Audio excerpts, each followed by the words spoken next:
रानी लक्ष्मीबाई ने 18 जून 1858 को अंग्रेजी फौज के खिलाफ संघर्ष करते हुए बलिदान दिया था। रानी लक्ष्मीबाई के जीवन पर कुछ मशहूर हिंदी फिल्में भी बन चुकी है और कई नाटक भी खेले जा चुके हैं। लेकिन एक सवाल लोगों के मन में अक्सर उठता है कि उनकी ऐतिहासिक शहादत के बाद उनके बेटे दामोदर राव का क्या हुआ। तो आइए जानते हैं इस वीडियो के माध्यम से। अगर आप हमारे चैनल पर नए हैं तो चैनल को सब्सक्राइब ज़रूर करें। बुंदेले हर बोलो के मुँह, हमने सुनी कहानी थी, खूब लड़ी मर्दानी वह तो झांसी वाली रानी थी। सुभद्रा कुमारी चौहान की लिखी इन पंक्तियों के साथ ही हमारे लिए लक्ष्मीबाई नवेलकर की कहानी खत्म हो जाती है। झांसी के अंतिम संघर्ष में महारानी की पीठ पर बंधा उनका बेटा दामोदर राव सबको याद है। रानी की चिता जल जाने के बाद उस बेटे का क्या हुआ वो किसी को याद नहीं। 1857 के विद्रोह में सबसे महत्वपूर्ण कहानी को जीने वाला राजकुमार था, जिसने उसी गुलाम भारत में ज़िंदगी काटी थी, जहां उसे भुलाकर उसकी माँ के नाम की कस्में खाई जा रही थी। अंग्रेज़ों ने दामोदर राव को कभी झांसी का वारिस नहीं माना था, सो उसे सरकारी दस्तावेजों में भी कोई जगह नहीं मिली थी।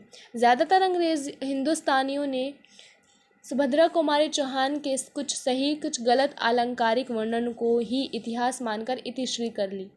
1959 में छिपी वाई.एन. केलकर की मराठी किताब इतिहास साच्य सहेली में दामोदर राव का इकलौता वर्णन छपा। महारानी की मृत्यु के बाद दामोदर राव ने एक तरह से अभिशप्त जीवन ही जिया। उनकी इस बदहाली के जिम्मेदार सिर्फ फिरंगी ही नहीं, हिंदुस्तान के लोग भी बराबर के थे। केलकर की किताब के हवाले से दामोदर राव की ज़बानी ये कहानी। 15 नवंबर 1949 को नवेलकर राज परिवार की एक शाखा में मैं पैदा हुआ। ज्योतिषी ने बताया कि मेरी कुंडली में राजयोग है और मैं राजा बनूंगा। ये बात मेरी ज़िंदगी में सबसे दुर्भाग्यपूर्ण ढंग से सच हुई। 3 साल की उम्र में महाराज ने मुझे गोद ले लिया। गोद लेने की औपचारिक स्वीकृति आने से पहले ही पिताजी नहीं रहे। माँ साहब ने कलकत्ता में लॉर्ड डलहौजी को संदेश भेजा कि मुझे वारिस मान लिया जाए, मगर ऐसा नहीं हुआ। डलहौजी ने आदेश दिया कि झांसी को ब्रिटिश राज में मिला लिया जाएगा। माँ साहब को 5000 सालाना पेंशन दी जाएगी। इसके साथ ही महाराज की सारी संपत्ति भी माँ साहब के पास ही रहेगी। माँ साहब के बाद मेरा पूरा हक उसके खजाने पर होगा, मगर मुझे झांसी का राज नहीं मिलेगा। इसके अलावा अंग्रेज़ों के खजाने में पिताजी के 7 लाख रुपए भी जमा थे। फिरंगियों ने कहा कि मेरे बालिग होने पर वो पैसा मुझे दे दिया जाएगा।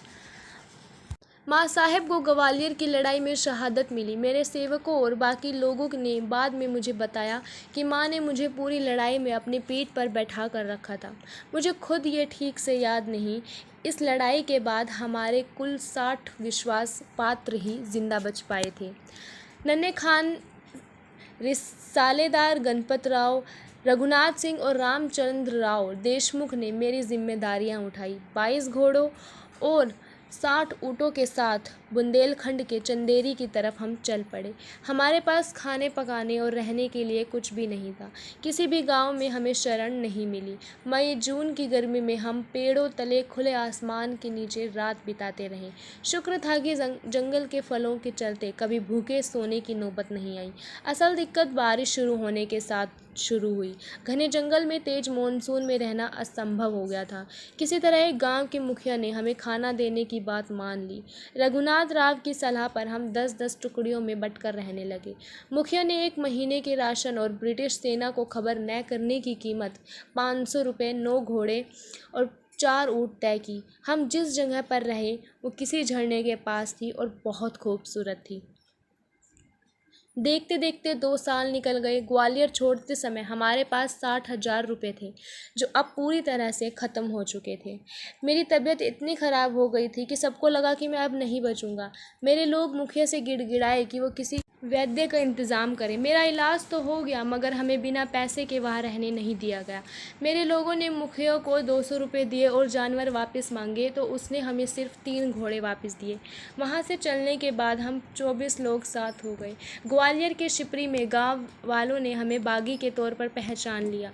वहाँ 3 दिन उन्होंने हमें बंद रखा। फिर सिपाहियों के साथ झालरपाटन के पॉलिटिकल एजेंट के पास भेज दिया गया। मेरे लोगों ने मुझे पैदल नहीं चलने दिया, वो एक एक कर मुझे अपनी पीठ पर बिठाते रहे। हमारे ज़्यादातर लोगों को पागल खाने में डाल दिया गया। माँ साहब के रिसालेदार नन्हे खान ने पॉलिटिकल एजेंट से बात की। उन्होंने मिस्टर फीलिंग से कहा कि झांसी रानी साहिबा का बच्चा अभी 9-10 साल का ही है। रानी साहिबा के बाद उसे जंगलों में जानवरों जैसी ज़िंदगी काटनी पड़ रही है। बच्चे से तो सरकार को कोई नुकसान नहीं, इसे छोड़ दीजिए, पूरा मुल्क आपको दुआएं देगा। फीलिंग एक दयालु आदमी थे। उन्होंने सरकार से हमारी पैरवी करी। वहाँ से हम नन्हे खान के साथ इंदौर के कर्नल सर रिचर्ड शेक्सपियर से मिलने निकल गए। हमारे पास अब कोई पैसा बाकी नहीं था। सफ़र का खर्च और खाने के जुगाड़ के लिए माँ साहब के 32 तोले के 2 तोड़े हमें देने पड़े। माँ साहब के जुड़ी वही एक आखिरी निशानी हमारे पास थी। इसके बाद 5 मई 1860 को दामोदर राव को इंदौर में 10,000 सालाना की पेंशन अंग्रेज़ों ने बांध दी थी। उन्हें सिर्फ 7 लोगों को अपने साथ रखने की इजाज़त मिली। ब्रिटिश सरकार ने 7 लाख रुपए लौटाने से भी इनकार कर दिया। दामोदर राव के असली पिता की दूसरी पत्नी ने उनको बड़ा किया। 1879 में उनके एक लड़का लक्ष्मण राव हुआ। 1906 में 58 साल की उम्र में दामोदर राव की मौत हो गई। इनके परिवार वाले आज भी इंदौर में झांसी वाली सरनेम के साथ रहते हैं। रानी के एक सौतेले भाई चिंतामन राव तांबे भी था। तांबे परिवार इस समय पूना में रहता है। महारानी लक्ष्मी के ऊपर फिल्म गई है। सतारा में पैदा होने वाली मनु की फिल्म का प्रमोशन कंगना रनौत ने बनारस के मणिकर्णिका से शुरू किया था। बनारस का अपना एक रस है। आज के भारत में मेवाड़, सिंधिया, पटियाला और गायकवाड़ जैसे घरानों के किस्से का एक रस है। झांसी की रानी पर बन रही इस फिल्म में कितना सच कितना गल्प है पता नहीं, पर दामोदर राव की ये कहानी निश्चित रूप से सच होगी। अगर आपको हमारी ये कहानी पसंद आई तो प्लीज़ चैनल को सब्सक्राइब करके बेल आइकन ज़रूर दबा देना। धन्यवाद।